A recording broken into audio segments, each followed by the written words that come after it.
পড়ি মুসলিমকে গালি দেওয়া।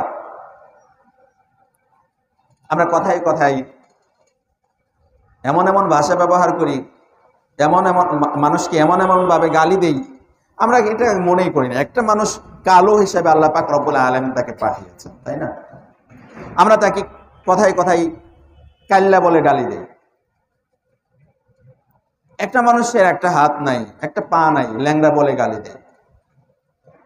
তাকে আরো অনেক অনেক ভাষায় গালি দেয়। বিভিন্ন জানোয়ারের বাচ্চা আমরা বানিয়ে দেই, তাই না? এই যে গালি দেওয়া বা ভিন্ন নামে ডাকা, তার যে নাম ডাক নাম রয়েছে, সেই ডাক নামের পরিবর্তে অন্য কোন নামে ডাকতে আল্লাহ পাক রব্বুল আলামিন নিষেধ করেছেন।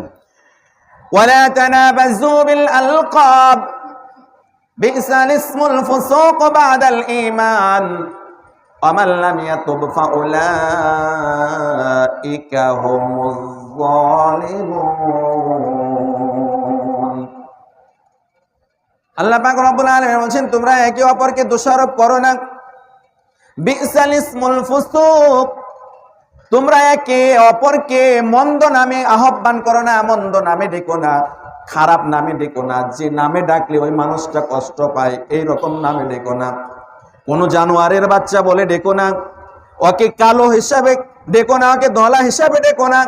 ও বিকলাঙ্গ হতে পারে, ও রাস্তার ফকির হতে পারে, ওকে ফকির বলে ডেকো না। আল্লাহ পাক রব্বুল আলামিন বলছেন, বিসাল ইসমুল ফুসুক বাদাল ঈমান, ঈমান আনার পর মন্দ নামে ডাকা এটা অত্যন্ত গর্হিত কাজ, অত্যন্ত খারাপ কাজ। ওয়া মান লাম ইয়াতুব ফাউলাইকা হুমুজ যালিমুন। আর যে ব্যক্তি এরকম মন্দ খারাপ কাজ থেকে বিরত থাকে না, আল্লাহ পাক রব্বুল আলামিন বলছেন ওই হচ্ছে জালিম। যেরকম মানুষকে ভিন্ন নামে ডাকে, আপনি চিন্তা করে দেখেন তো জীবনে কোনোদিন কাউকে ভিন্ন নামে ডেকেছেন কিনা? যদি ডেকে থাকেন আপনি জালেম, যদি তওবা না করেন। যদি তওবা না করেন, আমরা কিন্তু ডাকি। একটা মানুষ কালো, তাকে আমরা কি কালো বলে ডাকি? আপনি জানেন ও যে অন্তরে কষ্ট পেয়েছে, ও যে অন্তরে কষ্ট পেয়েছে আপনি জানেন না, ওর অন্তরের বিষয়টা আপনি জানেন না। একটা মানুষ গরিব, তাকে আপনি রাস্তায় যে কোনো ভাবে আপনি অবজ্ঞা করলেন, ও যে অন্তরে কষ্ট পেয়েছে আপনি জানেন না, কারণ ও তো গরিব। আপনি খেয়ালই করেন আপনার অনেক টাকা পয়সা আছে, ধন দৌলত আছে। একটা ভিখারি, ও যে ওকে আপনি ভিখারি বলে ডাক দিলেন, ও যে অন্তরে কষ্ট পেয়েছে আপনি জানেন না, কিন্তু আল্লাহ জানেন। কে জানে? আল্লাহ পাক রব্বুল আলামিন বলেন, যারা এই সমস্ত মন্দ নামের ডাকা থেকে বিরত থাকে না, তারা হচ্ছে জালেম।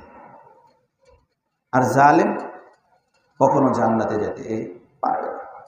তো এই যে মানুষকে মন্দ নামে ডাকা, আজকে থেকে খেয়াল করবেন, কোনোদিন ডেকেছেন কিনা, যদি কাউকে ডেকে থাকেন তার কাছে ক্ষমা চেয়ে নেবেন। আর যদি এই অভ্যাস থেকে থাকে তওবা করবেন, আল্লাহর কাছে তওবা করবেন, তা না হয় আপনি জালেম হিসাবে পরিগণিত হবেন আল্লাহ পাক রব্বুল আলামিন।